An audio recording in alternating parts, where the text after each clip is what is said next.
Évangile de Jésus-Christ selon saint Matthieu.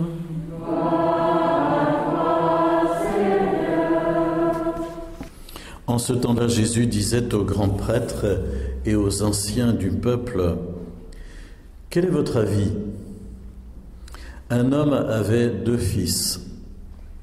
Il vint de trouver le premier et lui dit: « Mon enfant, va travailler aujourd'hui à la vigne. » Celui-ci répondit: « Je ne veux pas. » Mais ensuite, s'étant repenti, il y alla.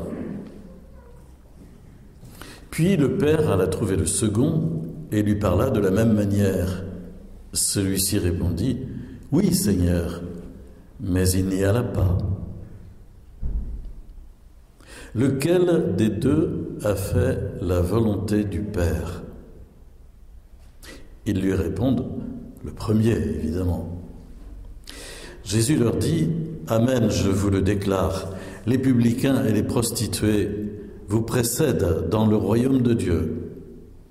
Car Jean-Baptiste est venu à vous sur le chemin de la justice et vous n'avez pas cru à sa parole. Mais les publicains et les prostituées y ont cru. Tandis que vous, même après avoir vu cela, vous ne vous êtes même pas repentis plus tard pour croire à sa parole. » Acclamons la parole de Dieu.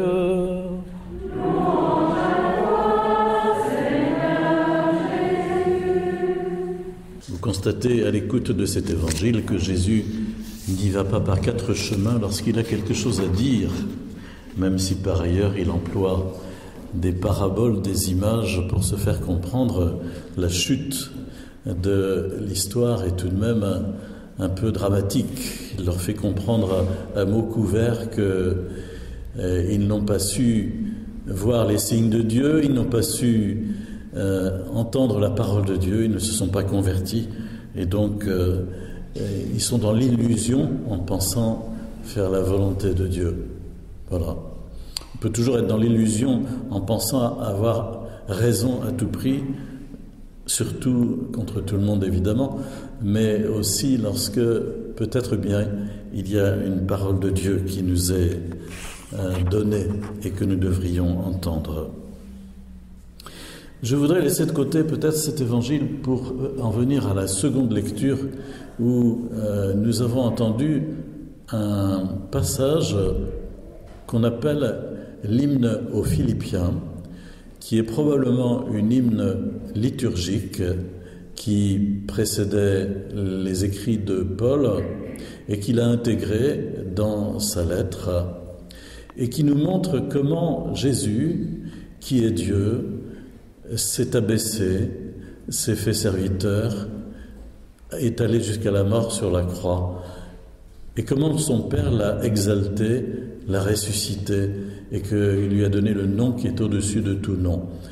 C'est un passage assez simple, on l'a entendu, mais c'est pour Paul la justification théologique en quelque sorte, et biblique évidemment, de la façon dont il fait une parénèse, une exhortation morale sur les conduites que nous devons avoir les uns par rapport aux autres dans une communauté chrétienne. Il dit par exemple, ayez le même amour, les mêmes sentiments, recherchez l'unité, ne soyez jamais intrigants ni vaniteux, ayez assez d'humilité pour estimer les autres supérieurs à vous-même. C'est vrai qu'il faut en avoir beaucoup quelquefois, n'est-ce pas ? Et voilà, il donne ainsi des conseils qui sont de bon sens, mais en même temps qui sont un petit peu abrasifs par rapport à notre vanité personnelle, à notre orgueil. Mais évidemment, quand on reçoit ainsi des conseils de type exhortation morale, on a un peu tendance à dire oui, bon, il y a à boire et à manger, on peut en prendre et en laisser. Et Paul va alors avoir cet argument: ayez en vous les dispositions qui sont dans le Christ Jésus. Ayez en vous les dispositions qui sont dans le Christ Jésus. Et c'est là qu'il va citer cet hymne qui lui préexistait et qui nous montre Jésus, qui est Dieu, qui a la condition divine et qui n'a pas retenu comme une proie le fait d'être Dieu, le rang qui l'égalait à Dieu, mais qui a accepté de s'abaisser et de prendre la condition de serviteur. Il y a d'abord la condition divine et puis ensuite la condition de serviteur, devenant semblable aux hommes. Et Paul, faisant allusion à la passion, reconnu homme à son aspect, il s'est abaissé, dit-il, devenant obéissant jusqu'à la mort, et la mort sur la croix. Voilà, c'est la pente descendante de cet hymne qui nous montre la façon dont le Christ s'est abaissé. C'est l'abaissement du Fils de Dieu. Si vous êtes intéressé par creuser un peu ce thème, puis regardez comment est agencé cet hymne, j'avais fait une petite école biblique, la numéro 58, sur l'abaissement comme remède aux abus de pouvoir que le pape François a dénoncé et qui entachent l'Église et tous les lieux où il y a des personnes en situation d'autorité, les abus de pouvoir. Le remède aux abus de pouvoir, c'est l'abaissement. Et Jésus nous a donné l'exemple lui-même. Et après, cet hymne dit, c'est pourquoi Dieu l'a exalté.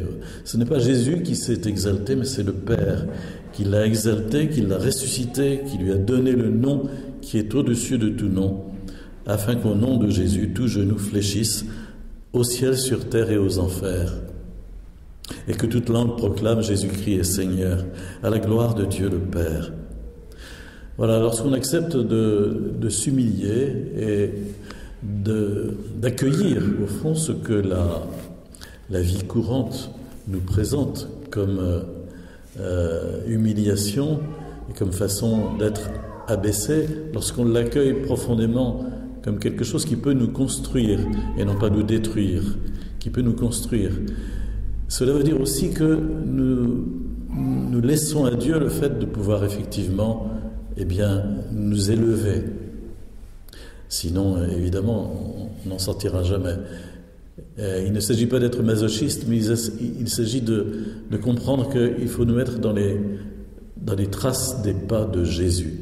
Et c'est cela que Paul disait, ayez en vous les mêmes sentiments, les mêmes dispositions qui sont dans le Christ Jésus.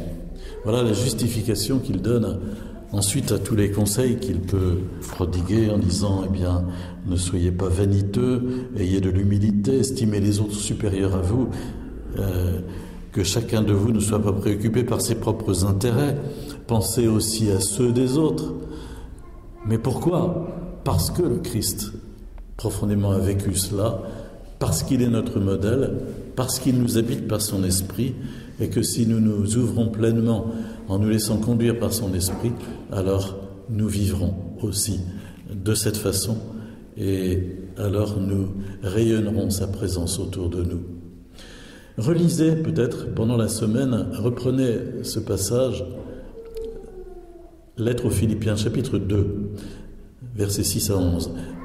Relisez ce passage, méditez, laissez-vous pénétrer, parce que c'est une hymne très ancienne. Une hymne, c'est un cantique qu'on chante dans la communauté chrétienne, un cantique très ancien qui remonte avant saint Paul, qui est donc quasiment contemporain de la passion et de la résurrection de Jésus, et qui nous livre vraiment la compréhension que les premières communautés chrétiennes vivaient dans la liturgie du mystère pascal, du mystère de Jésus. C'est ce que nous faisons aussi d'ailleurs en lisant. Ça nous montre en chantant, ça nous montre qu'un chant, un cantique n'est pas simplement précisément un chant, mais il doit avoir un contenu théologique profond, centré sur le Christ. C'est pour ça qu'on ne peut pas chanter n'importe quoi dans une église, ni composer n'importe quoi d'ailleurs comme musique liturgique. Ça doit être vraiment nourri de l'exemple que Jésus a donné, avoir un contenu théologique et biblique profond pour pouvoir nous mettre vraiment dans l'axe du Seigneur et construire notre foi, notre espérance et notre charité.